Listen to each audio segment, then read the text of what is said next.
Hey my juniors, welcome back to the channel. So आज हम लोग पढ़ने वाले हैं ज्योग्राफी का चैप्टर 2, वन एवं वन्य जीव। तो सबसे पहले तो हमें समझना होगा दैट मानव यानी कि हम लोग प्लस अन्य जीवधारी। अब जीवधारी का यहाँ पे मतलब ऐसा नहीं है कि केवल एनिमल, प्लांट और सब ये मिलके बनाते हैं हमारा पारिस्थितिकी तंत्र। और हम किस पर डिपेंड होते हैं अपनी चीज़ों के लिए, तो वो हम इस पर डिपेंड करते हैं, निर्भर करते हैं। अब हमें लकड़ियाँ चाहिए तो हम जो इन्वायरमेंट जिसे हम बोलते हैं या पर्यावरण जिसे हम बोलते हैं, वो पर्यावरण ही समझ लीजिए पारिस्थितिकी तंत्र है। सो आई होप समझ में आ गया होगा। अब हमें एक टर्म जो कि हमें पूरे चैप्टर में रिपीट होगा, तो वो अब हम लोग देखें। विविधता क्या है? तो पहला तो मीनिंग से जैव यानी कि जीवन जिसमें हो। विविधता मतलब अंतर, बहुत सारी तरीके के। जब एक स्थान पर विभिन्न प्रकार के जीव साथ में रहते हैं तो क्या हो जाता है, उसे हम जैव विविधता कह सकते हैं। जैसे कि अब इसमें भी दो हैं, ऐसा पार्ट नहीं है इसमें कोई, लेकिन पहला ही तो होते हैं प्राणी जात और दूसरा वनस्पति जात। तो ये तो समझ में आ ही रहा है। वनस्पति यानी कि क्या होगा, वनस्पति से हमारा मतलब होता है पेड़ पौधे। तो अब नॉर्मल सा मतलब है, प्राणी जात का मतलब क्या हो गया है, हमारा मानव या जितने भी जानवर और सब, वो सब प्राणी जात में आएंगे, प्लांट्स को छोड़कर। तो आई होप समझ में आ गया हो। अब एक चीज़ जो है कि भारत में अगर हम देखें भारत के सापेक्ष में तो कैसे है, तो भारत में विश्व की सारी उपजातियों का 8% भारत में पाया जाता है। यानी कि 92% ऐसे हैं जो हमारे देश में नहीं पाए जाते हैं। और फिर भी हमारे देश में विविधता ऐसा नहीं है कि कम है, बहुत ज़्यादा अधिक विविधता हमारे देश में पाई जाती हैं। और अगर 8% को देखें तो 16 लाख, यानी कि अगर हम वनस्पति जात और प्राणी जात को मिला दें तो 16 लाख उपजातियां हमारे इंडिया में केवल पाई जाती हैं।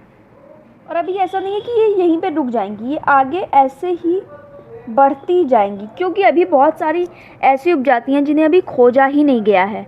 भारत में भी बहुत सारी उपजातियां जिनके बारे में अभी हम नहीं जानते हैं। हम तो 16 लाख में से बहुत कम को जानते हैं, बट ऐसा भी है दैट अभी बहुत सारे और उपजातियों के बारे में पता चलेगा और ये 8% और बढ़ता जाएगा टाइम के अकॉर्डिंग। अब इसमें से प्राणी जात कितने हैं, कितने वनस्पति जात हैं? तो जो प्राणी जात हैं वो कितने हैं, 81,000 हैं। 81,000 तो प्राणी जात हैं। वनस्पति जात कितने हैं? तो 47,000 हैं। इतने तरीके के पेड़ हमारे यहाँ, पेड़ पौधे पाए जाते हैं हमारे केवल भारत में। अब इनमें से वनस्पति जो पुष्पीय पौधे हैं वो कितने हैं, बिकॉज पुष्प तो सब में नहीं होते, तो पुष्पीय पौधे 15,000 हैं। मतलब बहुत अधिक, बहुत बड़े लेवल पे है। तो ये कुछ चीज़ें हैं, अगर पुष्पीय नहीं भी याद रहेगा, बट ये थोड़ा सा इम्पॉर्टेंट होता है याद करने का। कभी कभी 1 मार्कर में आ जाता है, ज़्यादा चांसेस नहीं होते। अब जो 10% वनस्पति जात हैं, वनस्पति जात 10%, और ये प्राणी जात जो है वो 20% ऐसे हैं जिन्हें लुप्त होने का खतरा है। इसमें कि 10% और इसमें कि 20%। क्यों? बहुत कारक ऐसे हैं जिनकी वजह से अभी बहुत ज़्यादा खतरा हो रहा है, बहुत सारे एनिमल्स लुप्त हो सकते हैं। तो इनमें से 10% और इनमें से 20% ऐसे हैं जो खतरे में हैं कि जल्दी वो लुप्त भी हो सकते हैं। तो इन्हें बचाने की ज़रूरत है हमारी सरकार को। तो इसके लिए सरकार IUCN, जिसका फुल फॉर्म आप लोग नोट कर लो, मैं लिख नहीं रही हूँ, अंतर्राष्ट्रीय प्राकृतिक संरक्षण और प्राकृतिक संसाधन संरक्षण संघ, तो IUCN का निर्माण इसीलिए किया गया है ताकि इनको सेव किया जा सके। अब IUCN ने क्या किया है, बहुत सारे श्रेणियों में बांट दिया है। किन्हें बांट दिया है? तो इन दोनों को मिक्स करके, यानी कि जैव विविधता को मिक्स करके उसको बांट दिया है कई जातियों में। तो अब हम लोग वो जातियों के बारे में पढ़ लेते हैं। तो फर्स्ट हमारा सामान्य जातियाँ। सामान्य जातियाँ, सामान्य यानी कि जो जीवित रहने के लिए सामान्य हैं, यानी कि ऐसे प्राणी जात या वनस्पति जात जिनके लिए अभी हमें सुरक्षा देने की ज़रूरत नहीं है, इनके लुप्त होने का किसी भी टाइप से खतरा नहीं है। और इनके एग्जाम्पल, क्योंकि एग्जाम्पल हमेशा लर्न होने चाहिए, हमेशा एग्जाम में पूछे जाते हैं, तो कौन कौन से हैं? साल, चीड़, साल एक टाइप का पेड़, कृंतक, कृंतक शुद्ध हिंदी है तो इसको इंग्लिश में बोलते हैं रोडेंट्स। सो आई होप समझ में आ गया हो। अब सेकंड कौन सा है? संकटग्रस्त जातियाँ।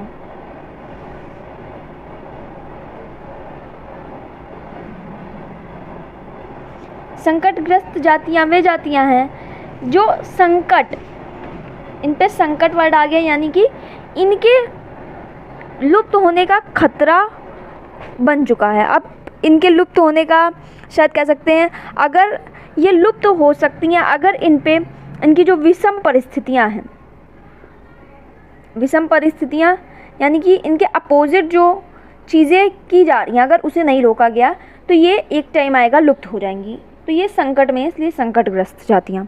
एग्जाम्पल कौन सा है? तो काला हिरण। अगर हम देखें तो काला हिरण पे काफ़ी ज़्यादा रोक लगा दी गई है। काला हिरण की बिल्कुल शिकार अवैध माना जाता है, इसके लिए केस हो सकता है व्यक्ति पे। तो ऐसे सारी जातियों के लिए किया गया ये। कुछ टाइप के मगरमच्छ के लिए भी ऐसा किया गया है, और भी कई सारे जो हैं वो संकटग्रस्त में। आप एनसीईआरटी से देख ले सकते हो, सारे एग्जाम्पल दिए हैं और एनसीईआरटी सबसे अच्छी प्रेफर कर सकते हो। अब हम लोग देख लेते हैं थर्ड कौन सा हमारा, सुभेद्य जातियाँ। इससे बहुत कम लोग मीन लगा पाएंगे दैट इसका मतलब क्या है। तो सुभेद्य जातियाँ यानी कि दिन प्रतिदिन ये जातियाँ घट रही हैं। अब इसमें भी है कि विपरीत या फिर विषम कह सकते हैं, जिन पे विपरीत प्रभाव डालने वाले जो कारक हैं, अगर वे नहीं रुके तो ये एक दिन संकटग्रस्त में आ जाएंगी। अब संकट और सुभेद्य में अंतर क्या हुआ? फर्स्ट अंतर तो ये अभी संकटग्रस्त में है ही नहीं, तो एक ये हो गया। संकटग्रस्त उनके वो लुप्त होने के कगार पे हैं, कह सकते हैं, बहुत कम संख्या बची है इनकी। अभी ये सुभेद्य जातियाँ क्या ये घट रही हैं, लेकिन अभी इतनी नहीं घटी हैं कि इनके लुप्त होने का खतरा है। बट हाँ, विपरीत प्रभाव को हमें कम करना होगा। तो आई होप समझ में आ गया हो, क्योंकि बहुत बार नहीं समझ में आता है तो बहुत प्रॉब्लम कन्फ्यूज़न हो जाती है। तो ये संकटग्रस्त जातियों में आ सकते हैं अभी। अब इनका कौन सा एग्जाम्पल है? तो नीली भेड़, उसमें हमने उसमें काला भेड़ था, इसमें काला हिरण था, सॉरी, इसमें नीली भेड़, तो ऐसे याद रख सकते हो। एशियाई हाथी,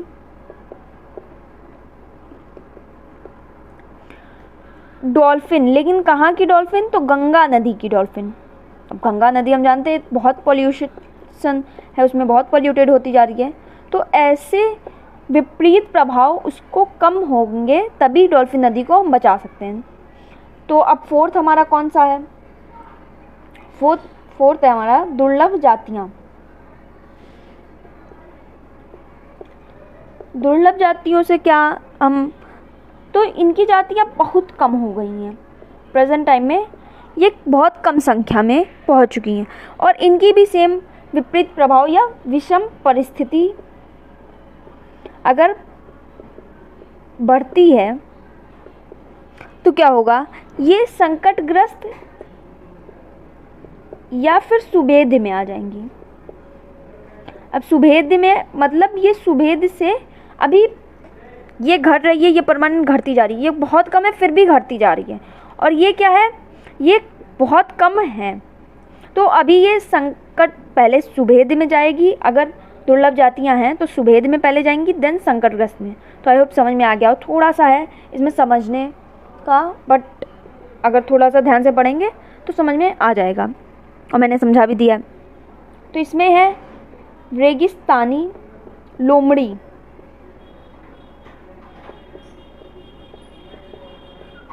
और कौन सा इसका एग्जाम्पल है, तो और भी मतलब 3-4 एग्जाम्पल आपके बुक में दिए हैं, तो वो आप लोग पढ़ लेना। अब हम लोग अपनी लास्ट जो बहुत इजी सा है वो देख लेते हैं, जातियाँ। अब स्थानिक जो एक निश्चित स्थान पर पाई जाएं, वे स्थानिक से समझ में भी आ रहा है मतलब। इसके एग्जाम्पल कौन कौन से हैं, तो अंडमानी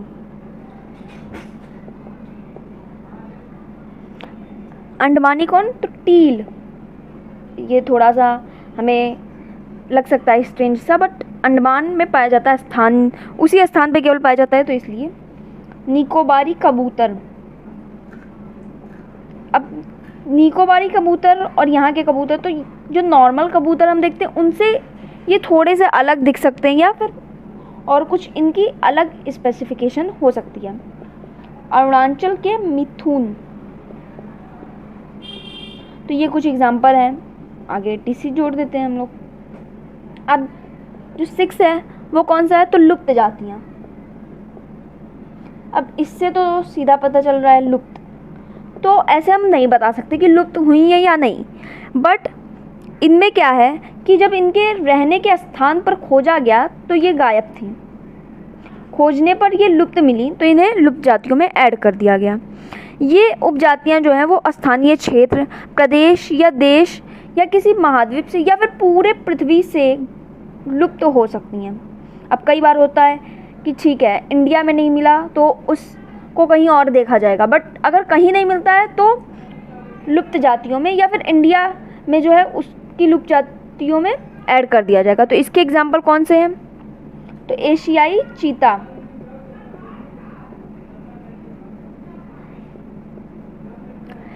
और कौन सा है, तो गुलाबी सिर वाली बतख। ये दोनों अभी फ़िलहाल अपनी जो निवास स्थान है वहाँ से गायब मिले हैं। ये 2 एग्जाम्पल याद रखने होंगे। तो टोटल हमने पढ़ ली कितनी, 6 जातियाँ। और इन 6 जातियों को हो सकता है अगर अच्छे से पूछ लिया जाए तो 6 जातियों को हमें पूरा एक्सप्लेन करके बताना हो तो 6 जातियाँ पहले याद रखो, और उसके मेन मीन से हमें बहुत सारी जातियाँ पता चल जाएगी। तो बहुत डिफ़िकल्ट नहीं है, बस इसके एग्जाम्पल थोड़े से याद करने हैं। तो अब हम लोग अपने आगे का देख लेते हैं। वे प्रतिकूल कारक जिनसे प्राणी जात और वनस्पति जात का ह्रास हुआ है, यानी कि जो अभी हमने लुप्त जातियाँ और ये सब जातियाँ संकटग्रस्त जातियाँ पढ़ी, वो कहीं ना कहीं किन कारकों की वजह से, ऐसे कौन से कारक हैं जिनकी वजह से वो लुप्त हो रहे हैं या होने के कगार पे हैं, तो वही अब हमें देख लेना है। तो फर्स्ट तो है उपनिवेश काल में जो रेल लाइन थी। उपनिवेश काल से मतलब क्या है, तो उपनिवेश काल यानी कि जब ब्रिटिश हम पर राज कर रहे थे तो उस टाइम रेल लाइन और कृषि व्यवसाय, बहुत सारे ऐसे कारणों से क्या किया गया, ये ध्यान दिया नहीं गया कि किसी को नुकसान हो रहा है या नहीं हो रहा है। जैसे कि खनन क्रिया, इन सब चीज़ों ने बहुत ज़्यादा प्रतिकूल कारक यानी कि अपोजिट कार्य किया है ह्रास में। सेकंड क्या है, तो हम जब स्वतंत्रता पश्चात भी क्या हुआ, ये सब चीज़ें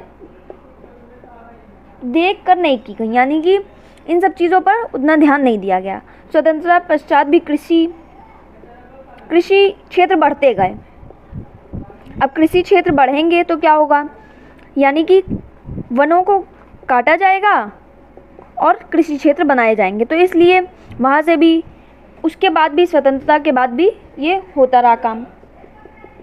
तीसरा क्या है, तो बड़ी विकास परियोजनाएं। अब ऐसा कौन सा एग्जाम्पल है, तो नदी घाटी परियोजनाएं, जैसे कि नर्मदा सागर परियोजना जो कि एमपी में चलाई गई। उससे क्या होता है, जो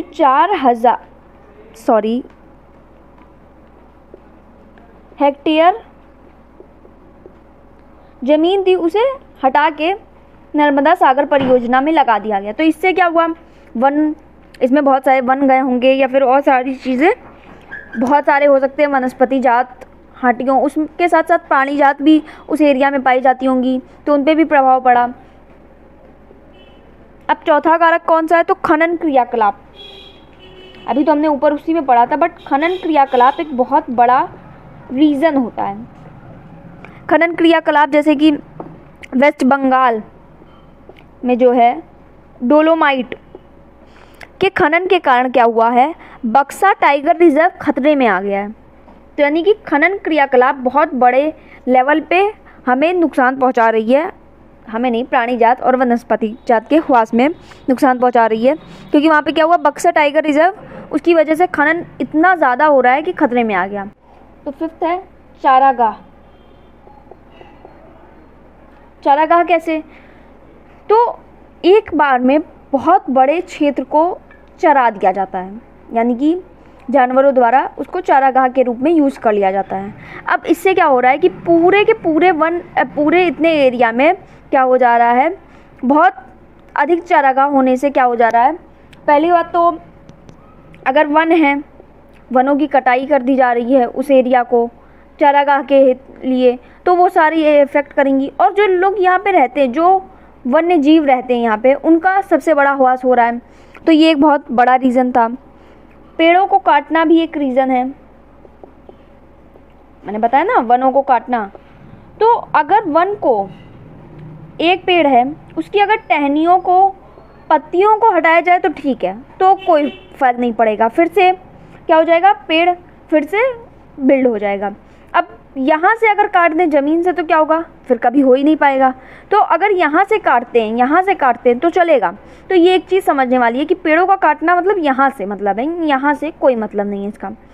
तो अब बहुत सारी फैक्चुअल चीज़ें हमने इस वीडियो में देख ली, बहुत सारी चीज़ें, तो हो सकता है बोर होने लगे हो कुछ लोग। तो अगर लास्ट डे है तो सेकेंड पार्ट देख लो जाके। अब मिलते हैं नेक्स्ट वीडियो में सेकेंड पार्ट में, तब तक के लिए bye bye, thanks for watching.